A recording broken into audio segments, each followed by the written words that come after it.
Welcome to my YouTube channel master in economics. इस video में हम लोग कार्ल मार्क्स की थ्योरी ऑफ इकोनॉमिक डेवलपमेंट को एक बहुत ही मज़ेदार स्टोरी से कवर करने वाले हैं, तो वीडियो को एंड तक ज़रूर देखिएगा। Karl Marx theory of economic development को कार्ल मार्क्स ने दिया था। इनकी बुक का नाम था दास कैपिटल। इन्होंने क्या किया था, सोसाइटी को 5 स्टेजेस में डिवाइड किया था। बेसिकली जो कार्ल मार्क्स का जो थ्योरी है, ये हमारी कैपिटलिज्म और सोशलिज्म के बीच की है, लेकिन हम इसमें इन सारे स्टेजेस को डिटेल में देखेंगे और with the help of Gyanchand. तो हम एक पर्सन अज्यूम करते हैं जिसका नाम रखेंगे ज्ञानचंद। अब ज्ञानचंद जी हमें समझाएंगे कि इस पूरी स्टोरी में आखिर में हुआ क्या था, क्या कार्ल मार्क्स जी कहना चाहते थे। तो जो ज्ञानचंद जी के बारे में अगर मैं बताऊं कि इनका नाम ज्ञानचंद क्यों पड़ा, क्योंकि इनके पास बहुत दिमाग था, ये बहुत ज़्यादा इंटेलिजेंट थे, इसलिए इनका नाम पड़ा ज्ञानचंद।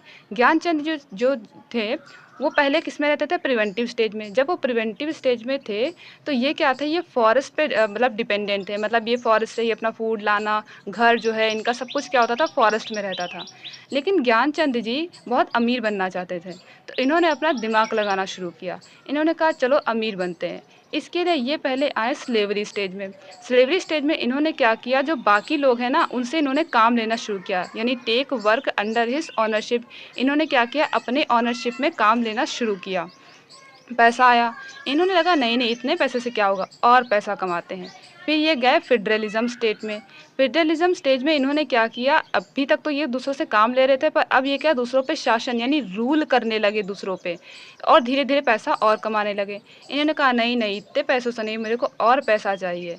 अब ये इनका यही लालच इनके लिए देखना आगे चल के मुसीबत बन जाएगा। वो कैसे, और पैसा कमाने की होड़ में ये चले आए कैपिटलिज्म स्टेज में।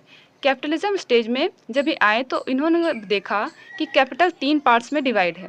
पहला आता है कांस्टेंट कैपिटल, जिसको हम सी से रिप्रेजेंट करेंगे। दूसरा होता है वेरिएबल कैपिटल, जिसको हम वी से रिप्रेजेंट करेंगे। तीसरा आता है सरप्लस वैल्यू, जिसे हम एस से रिप्रेजेंट करेंगे। कांस्टेंट कैपिटल में हम लोग इंक्लूड करेंगे मशीनरी को, जैसे कि वो ऐसी कैपिटल जिसमें हम एक बार पैसा लगाएं और काफ़ी सालों तक वो हमें क्या दे, प्रॉफिट दे, तो कांस्टेंट कैपिटल हो गया। वेरिएबल कैपिटल जैसे लेबर वगैरह हो गए, जैसे कि हमें बार बार पैसा लगाना पड़े। सरप्लस वैल्यू क्या होता है वो हम आगे समझेंगे। तो बेसिकली जब ये ज्ञानचंद जी कैपिटलिज्म स्टेज में आए तो उन्होंने देखा कि कैपिटल 3 तरीके की है, कांस्टेंट कैपिटल, वेरिएबल कैपिटल और सरप्लस वैल्यू।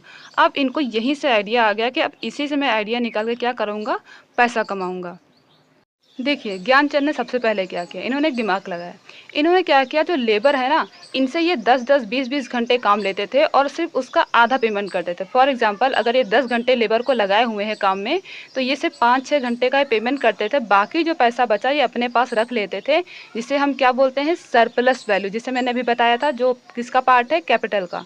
तो ये इसे क्या बोलते हैं, सरप्लस वैल्यू। मतलब लेबर को काम ज़्यादा करवाना, पैसा कम देना, और जो पैसा बचेगा उसे अपने पास रख लेना, इसे कहते हैं सरप्लस वैल्यू। अगर हम इसको कैलकुलेशन के थ्रू इसे निकालना चाहें तो इसके लिए फॉर्मूला होता है rate is equal to surplus value upon variable capital into 100। ये इसका फॉर्मूला होता है। अब हम देखते हैं इसके आगे इन्होंने क्या किया। तो सबसे पहले इन्होंने, जैसे कि मैंने बताया कि इन्होंने क्या किया, लेबर से वर्क ज़्यादा लिया और पेमेंट कम किया। अब इससे क्या हुआ, क्लास स्ट्रगल शुरू हुआ। अब आप ही देखिए, कोई आपसे बहुत सारा काम कराए, पैसा कम दे, तो आप स्ट्रगल करेंगे ना। इस तरीके से इन वर्कर्स का क्या हुआ, क्लास स्ट्रगल शुरू हुआ, जिससे क्या हुआ, रेट ऑफ एक्सप्लॉयटेशन बढ़ने लगा। अब अगर रेट ऑफ एक्सप्लॉयटेशन को हम फॉर्मूला देखेंगे तो एस अपॉन वी, यानी कि surplus value upon variable capital होती है, जो कि एग्जाम में काफ़ी बार पूछा जाता है। तो रेट ऑफ एक्सप्लॉयटेशन क्या हो गया, बढ़ने लगा। रेट ऑफ एक्सप्लॉयटेशन जब बढ़ा तो क्या हुआ, धीरे धीरे सरप्लस वैल्यू और बढ़ने लगी। एक्सप्लॉयटेशन मतलब क्या था, कि काम ज़्यादा ले लेना और क्या, पैसा कम देना, जिससे क्या होगा, सरप्लस वैल्यू यानी कि जो प्रॉफिट था वो धीरे धीरे क्या होने लगा, बढ़ने लगा। अगर हम देखें कि ज्ञानचंद जी को किस रेट से प्रॉफिट हो रहा था, तो उसके लिए हम फॉर्मूला लगाएंगे S upon S plus V into 100, यानी surplus value upon surplus value plus variable capital into 100। ये फॉर्मूलाज ऐसे हैं जो एग्जाम में पूछे जाते हैं और आपको इससे थोड़ा सा रटना पड़ेगा। अब देखते हैं, अब ज्ञानचंद जी को बहुत प्रॉफिट होने लगा, लेकिन इन्होंने कहा कि भाई मुझे ना सबसे दुनिया का सबसे अमीर आदमी बनना, मुझे बहुत पैसा कमाना है। इसके लिए ज्ञानचंद जी ने क्या किया, बहुत ज़्यादा पैसा कमाने के लिए एक और दिमाग लगाया। अब यहीं से इनका शुरू हो जाता है अंत। वो कैसे, देखिए। इन्होंने क्या किया, जो वेरिएबल कैपिटल थी यानी कि लेबर, इनको कम करना शुरू कर दिया। लेबर से कहा भाई तुम जाओ, हमें तो आपकी ज़रूरत नहीं, बस हम कुछ लेबर को रखेंगे और बाकी हम लेबर को काम नहीं देंगे। हम क्या करेंगे, लेबर की जगह पर अपॉइंट करेंगे वेरिएबल कांस्टेंट कैपिटल यानी कि मशीनरी वगैरह को। अगर हम इसको जो है अपॉइंट करेंगे तो क्या होगा कि हम एक बार पैसा लगाएँगे, सालों साल हमें प्रॉफ़िट होगा, हम क्यों लेबर को बुलाएँ। जिससे क्या होने लगा, जिससे इसको हम ये जो कंपोज़िशन होता है इसको बोलते हैं ऑर्गेनिक कंपोज़िशन ऑफ कैपिटल, यानी C/V यानी constant capital upon variable capital.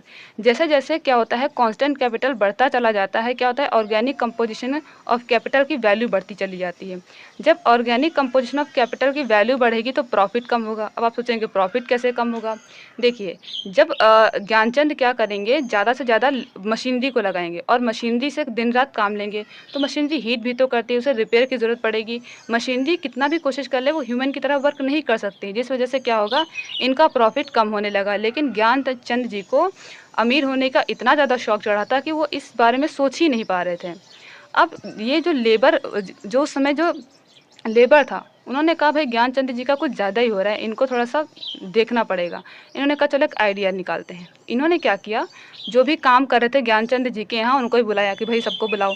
हम लोग अब कहीं भी काम नहीं करेंगे, किसी के भी अंडर में काम नहीं करेंगे, ज्ञानचंद जी के भी अंडर में काम नहीं करेंगे और ना ही उनका बनाए किसी प्रोडक्शन को परचेज़ करेंगे। हम लोग क्या करेंगे, स्ट्राइक पे हो जाएँगे। देखते हैं कैसे ये प्रॉफ़िट अर्न करते हैं।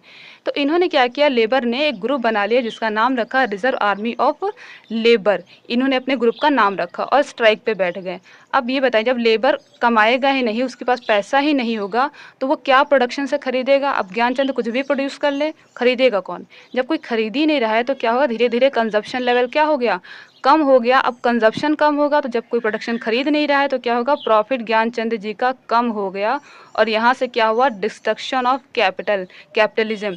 यहाँ से इस स्टेज की यानी ज्ञानचंद जी का अंत होता है और क्या होता है, start socialism. Socialism state start होती है जहाँ पर सभी वर्कर्स को इक्वली इम्पोर्टेंट दिया जाएगा, मतलब यहाँ पे किसी का भी एक्सप्लॉइटेशन नहीं होगा। तो आपने देखा किस तरीके से ज्ञानचंद जी का जो लालच है वो उनके लिए क्या बन गया, उनके अंत का कारण बन गया। अब जब क्या होगा, इस स्टेज में देखिए, जब कैपिटलिज़्म का अंत होगा तो हम कहाँ पहुँच जाएँगे, सोशलिज़्म स्टेज पे। अब जब कैपिटलिज़्म स्टेज पे आप आएँगे तो आप ज्ञानचंद जी की जगह क्या यूज़ करेंगे, कैपिटलिस्ट यूज़ करेंगे और इस पूरी स्टोरी को कैपिटलिस्ट समझ के इसको पढ़ेंगे।